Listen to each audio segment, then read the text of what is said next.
और मेरे साथ मेरे मामा जी प्रवीण जैन जी, वो आए नहीं, अच्छा, मेरे मामा जी भरतराम जैन जी, और मेरे ताऊ जी नरेंद्र गुप्ता जी, मेरे पिताजी श्री राजेंद्र कुमार जैन, अंकल हमारे जगदीश गर्ग जी, और अजय गोरखपुरिया जी, दिनेश सैनी जी, और सभी मेरे तमाम साथी आज इस प्रेस कॉन्फ्रेंस में मेरे साथ हैं। तो सबसे पहले तो मैं एक जो सस्पेंस चल रहा था पूरे हिसार के अंदर कि भाई क्या रहेगा चुनाव का, तो आप लोगों के माध्यम से मैं एक बात पहुंचाना चाहता हूं कि हमें चुनाव चिन्ह अलॉट हो गया है, और हमारा चुनाव चिन्ह जो है वो इलेक्ट्रिक पोल है, स्ट्रीट लाइट है, जो देना हो बैनर कहाँ पे है आपके पास ही, या नहीं ये हमारा। तो लेकिन वो कहीं ना कहीं मुझे लगता है वो जिंदल हाउस को कुछ अच्छा, उनके लोगों को अच्छा नहीं लगा, तो उन मेरे शब्दों का शायद उनको पसंद नहीं आया होगा। तो मैं उसके लिए एक ये कहना चाहता हूँ कि मैं जनता आशीर्वाद प्यार देती है, वो फिर कहीं दूर हो जाता है। तो ये एक बहुत बड़ा मुद्दा है हमारी हिसार की जनता के सामने, और मैं इसी मुद्दे के ऊपर ये बात कहना चाहता हूँ कि हमारे कोई बहुत बड़े मुद्दे या बहुत बड़े सपने नहीं दिखा के हम बात कर रहे, चुनाव में जा रहे। हम सिर्फ यही मुद्दे हैं कि हम 24 घंटे जनता के बीच में रहेंगे, और 24 घंटे हम जनता की समस्याओं को सुन के उसका हल करने का पूरा प्रयास करेंगे। अगर समस्याओं को सुनेंगे नहीं, जानेंगे नहीं, तो उनका हल कैसे करेंगे? आप उनके बीच में होंगे नहीं, आपके बीच में कोई पीए होगा, आपके बीच में कोई बिचौलिया होगा, तो बहुत सारी चीज़ें हैं जो अपनी बात कुछ कहता है आदमी और आगे कुछ और जाती है।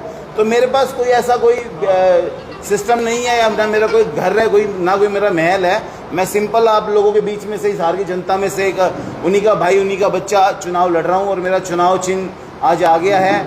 और मेरे ऊपर मैं एक प्रार्थना और करूँगा आप लोगों के माध्यम से, मेरे ऊपर जिंदल परिवार ने जितना प्रेशर पिछले 4 दिनों में बनाया है, मैं उनसे हाथ जोड़ के इस बात की प्रार्थना करता हूं कि मेरे पे और प्रेशर ना डाले, क्योंकि मैं और मेरे साथी भी पहले 2-3 बारी माताजी से आशीर्वाद लेने गए हैं हम सब लोग कि आप, और मेरे एक बारी फिर मेरे पिताजी भी मेरे साथ गए हैं, और हमने उनको नॉमिनेशन से पहले ये बात बोली थी कि भाई आप अगर चुनाव लड़ते हो तो हम चुनाव नहीं लड़ेंगे। लेकिन उन्होंने हमें कोई जवाब नहीं दिया, 9 तारीख को भी नहीं दिया, 10 तारीख को भी नहीं दिया, 11 तारीख को भी कोई हमारे को जवाब नहीं दिया, 12 तारीख को उन्होंने हमारे से बिना पूछे अपना नॉमिनेशन कर दिया। और हमारी ये बात हो रखी थी हमारे सब साथियों की, मेरे पिताजी की, कि अगर आज भी सावित्री जिंदल जी मेरे को 12 तारीख को अपने नॉमिनेशन में साथ ले जाती है तो मैं सावित्री जिंदल जी का समर्थन करूँगा। लेकिन उन्होंने 12 तारीख को भी मुझे याद करने की कोशिश नहीं समझी। अब जब हम इतना आगे चुनाव आ गए हैं, इतने मेरे साथी, मेरे रिश्तेदार, मेरे सभी हिसार की जनता का जो मुझे प्यार मिल रहा है, हम चुनाव में इतने आगे आ गए हैं कि अब हमारी भी एक आत्म सम्मान है, हमारा भी, हमारे लोगों का, हमारे साथियों का, हमारे रिश्तेदारों का, सबका एक आत्म सम्मान है। और हिसार की जनता भी यही कहती है कि माता जी को अब तरुण को आशीर्वाद देना चाहिए और तरुण जैन को ही आगे बढ़ाना चाहिए। मैं उनसे भी यही प्रार्थना करता हूं कि मैं भी उन्हीं का बच्चा हूं और मुझे आशीर्वाद दे, और आगे बढ़ के मेरे को आशीर्वाद दे। जो ओम प्रकाश जिंदल जी बाबूजी के जो सपने हैं, हम उनको पूरा करने का भरसक प्रयास करेंगे, क्योंकि सावित्री जिंदल जी 10 साल मंत्री रही, 10 साल कमल गुप्ता जी मंत्री रहे। आप अगर बात करें अर्बन स्टेट की, तो 20 साल पहले भी अर्बन स्टेट में बारिशों के टाइम में उतना ही पानी भरता था जितना आज भरता है। क्लोथ मार्केट के पास भी आज उतना ही पानी 20 साल पहले भरता था जितना आज भरता है। फुआरा चौक पे भी आज उतना ही पानी भरता है जितना 20 साल पहले भरता था। आज भी उतना ही गंदगी के ढेर शहर में जितना 20 साल पहले थे। आज भी वही समस्याएं हैं सीवरेज की, पानी की, जो 20 साल पहले थी। तो 10-10 साल जो मंत्री अपना कार्यकाल पूरा कर चुका हो और अब वो ये बात करता हो कि मैं हिसार की दशा बदल दूंगा, हिसार की सेवा करूंगा, तो मैं समझता हूं कि ये बेमानी बातें हैं, झूठी बातें हैं। ये सिर्फ जनता को मूर्ख बनाने की बातें हैं। मैं जो समझता हूं, मैं ये कह रहा हूं, मैं टेक्निकल तरीके से जनता के, अगर जनता का आशीर्वाद रहा, 5 साल के अंदर अंदर हिसार की दशा दिशा और हिसार के जो हालात है वो बदल के दिखाऊंगा। क्योंकि मैं उस टीम के साथ काम करूंगा, इंजीनियरों की टीमों के साथ काम करूंगा, टेक्निकल लोगों के साथ काम करूंगा, जो आर्किटेक्ट है उन लोगों के साथ काम करूंगा, जो हिसार के ड्राइंग बना के, मास्टर प्लान बना के, जो प्लानिंग के साथ काम करे, जो उसको ये समझे कि 25 साल तक हमें किस तरीके से हिसार को आगे लेके जाना है। आज कोई काम करें तो उसका 25, 30, 40 साल तक फ़ायदा जनता को मिलता रहे। तो मैं इन्हीं शब्दों के साथ आप लोगों के सामने आज अपनी बात रखने आया था। और आप सब लोगों ने जो प्यार आशीर्वाद दिया, और हिसार की जनता जिस तरीके से हम डोर टू डोर जा रहे हैं, हमारे को जितना समर्थन मिल रहा है, उस हिसाब से मुझे लगता है कहीं ना कहीं दूसरे लोगों में इस बात की खलबली है कि इनकी जो टीम है पूरी युवा टीम है और वो पूरी मेहनत के साथ काम कर रहे हैं। हमने जिस दिन नॉमिनेशन किया था, नॉमिनेशन से अगले दिन ही हमने डोर टू डोर जाना शुरू कर दिया था। हम लोगों के बीच में जा रहे हैं, लोगों से बातचीत कर रहे हैं, लोगों के दुख दर्द समझ रहे हैं। और जब 5 तारीख को लोगों का आशीर्वाद मिलेगा और उसका रिजल्ट जब 8 अक्टूबर को आएगा, तो 9 अक्टूबर से हम अपनी पूरी टीम के साथ, पूरी टेक्निकल टीम के साथ जनता के बीच में होंगे। ना कि हम कहीं दिल्ली अपने महल में या बॉम्बे अपने महल में या किसी हेलीकॉप्टर में, हवाई जहाज में, इस तरह की कोई हमारी मंशा नहीं है, सोच नहीं है, और ना इस तरह का हमारा कोई बिजनेस है, ना हम इस तरह के लोग हैं। हम सिर्फ और सिर्फ पिछले, मैं 15 साल से राजनीति कर रहा हूँ। 15 साल से मैंने माता सालतू जी को बोला था, मैं आपने बहुत टाइम राजनीति कर ली, बहुत चीज़ें कर ली, आपके पास बहुत धन है, आप एशिया की सबसे अमीर लेडी हैं, तो आप चाहें तो वैसे भी बाहर रह के भी बहुत सेवा कर सकते हैं हिसार के लोगों की। और मैं ये नहीं कह रहा कि विधायक बन के ही सेवा होती है, बिना विधायक बने भी बहुत लोग सेवा कर रहे हैं, बहुत संस्थाएं काम कर रही है।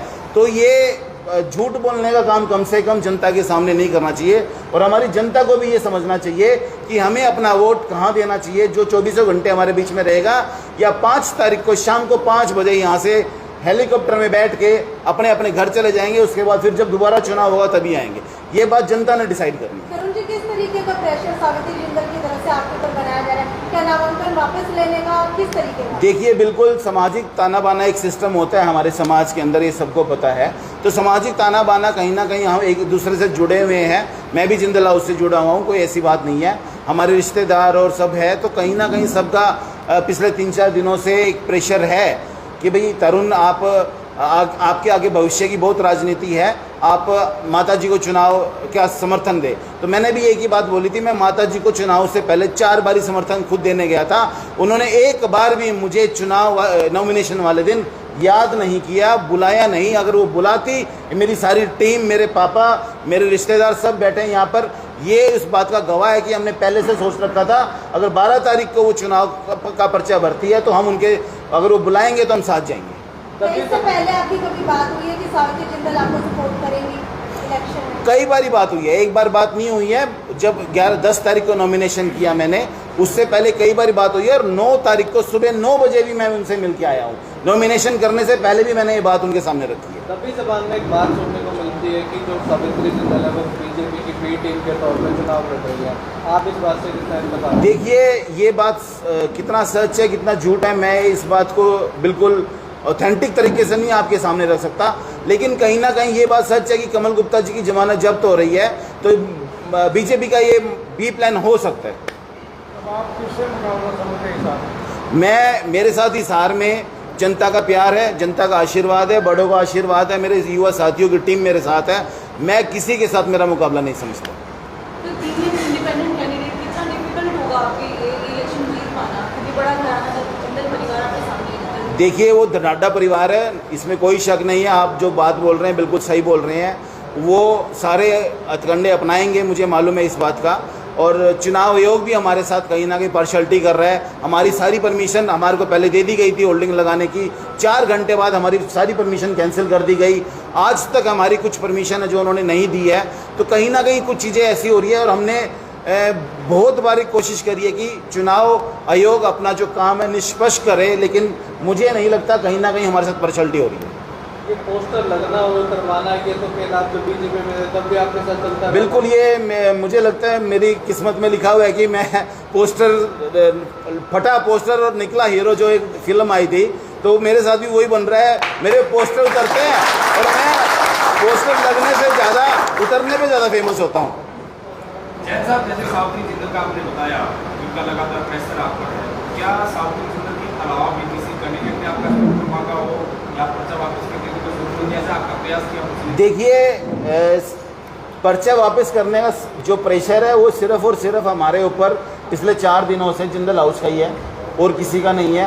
लेकिन हाँ, समर्थन के लिए मेरे पास आया है किसी का फ़ोन, लेकिन मैंने सबको यही कहा है कि हम अपना चुनाव लड़ रहे हैं, आप अपना चुनाव लड़िए। आप भी कुछ दिन पहले तक बीजेपी में थे, जिस तरीके से जो बीजेपी सांसद हैं उनकी माता बीजेपी की प्राथमिक मेंबर है, बावजूद उसके चुनाव लड़ रही है। आप खुद बीजेपी में आप इस्तीफा देकर आप चुनाव लड़ रहे हैं, जी। उसको क्या आप प्राथमिकता मानते हैं? नहीं, ये जनता के साथ धोखा है। देखिए, मैं तो खुद इस बात को बोल रहा हूँ, पार्टी के साथ धोखा है। एक ही परिवार में माँ बेटा, नवीन जिंदल जी भारतीय जनता पार्टी के सदस्य भी है और पार्लियामेंट मेंबर भी है, और वो वहाँ पर कुरुक्षेत्र में तो वोट मांगते हैं भारतीय जनता पार्टी के लिए। अब वो यहाँ पर आकर के कमल गुप्ता के लिए वोट मांगेंगे। मैंने यही बात रखी थी सबके सामने, और मैंने कोई लोकतंत्र के विपरीत कोई बात नहीं रखी, या जो जनता का जो भाव है उसके खिलाफ कोई बात नहीं रखी मैंने।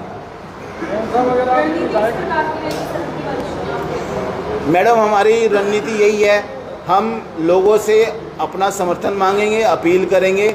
सिंपल रणनीति हमारी, हमारे कोई ऐसी हिडन एजेंडे हमारे कोई नहीं है कि हम कहें कुछ और करें कुछ। हमारा सब कुछ ओपन है, क्लियर है, हमारी टीम है, हमारे दोस्त है, सब कुछ क्लियर है। हम लोगों के बीच में जाके अपना समर्थन मांग रहे हैं लोगों से, और ये बता रहे हैं कि 24 घंटे अगले 5 साल तक, एक बार आप 5 तारीख को हमें अपना वोट दीजिए, अगले 5 साल तक हमारी पूरी टीम 5 साल तक 24 घंटे आपके बीच में रहेगी। अगर आप विधायक बने तो जीतने के बाद किसके साथ जाएंगे, कांग्रेस के साथ या बीजेपी? देखिए, ये चीज़ मुझे भी नहीं पता कि सरकार किसकी बनेगी, और मैं जो जनता का जो उस टाइम का जो डिसीज़न होगा, मैं लोगों से पूछ के, जनता से पूछ के, उस टाइम जो परिस्थिति होगी राजनीति की, उसके अनुकूल ही चलूँगा।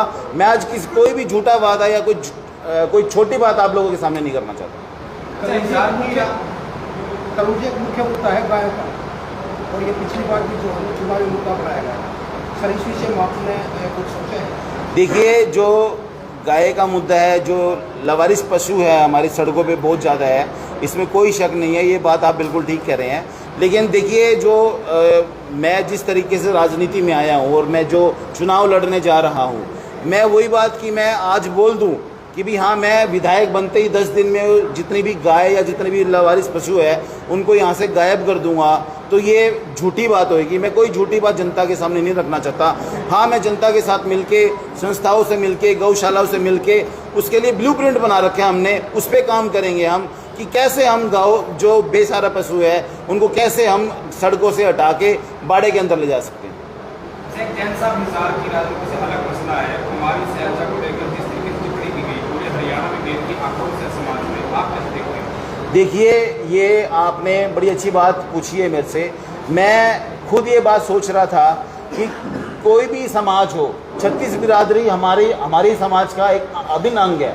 किसी भी समाज के प्रति अगर कोई अभद्र टिप्पणी करता है तो वो निंदनीय है, और मैं भी उसकी निंदा करता हूँ। और जिसने भी इस तरह की टिप्पणी करी है कुमारी शैलजा जी के लिए, वो गलत करी है। कुमारी शैलजा जी कांग्रेस की बहुत बड़ी लीडर है, और उनको माफ़ी मांगनी चाहिए।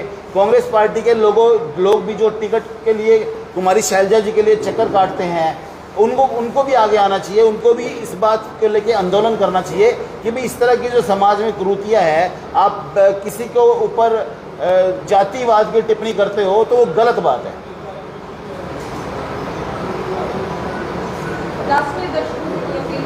बस लास्ट में आपके माध्यम से मेरे हिसार के परिवार को, हिसार की जनता को मेरा सिर्फ एक ही प्रार्थना है मेरी, तो कि हिसार के लोग 5 तारीख को अपने भाई, अपने बेटे को एक मौका दें। आपने सबको मौका दिया है, 10-10 साल, 15-15 साल आपने सबको मौका दिया है। 5 साल के लिए मैं यही प्रार्थना करता हूँ हमारे हिसार के लोगों से, हमारी हिसार की जनता से, मेरे परिवार से, 5 साल के लिए मौका देखें एक बारी। अगर आप लोगों को ठीक ना लगे तो मैं खुद राजनीति छोड़ दूँगा। हमारी कोई पॉलिटिकल पार्टी नहीं है जो हमारा घोषणा पत्र होगा। हमारा घोषणा पत्र हमारा हिसार शहर है, हमारे हिसार के लोग हैं, और हिसार के लोगों के बीच में रह के उनकी समस्याओं का हल करना ही हमारा घोषणा पत्र है।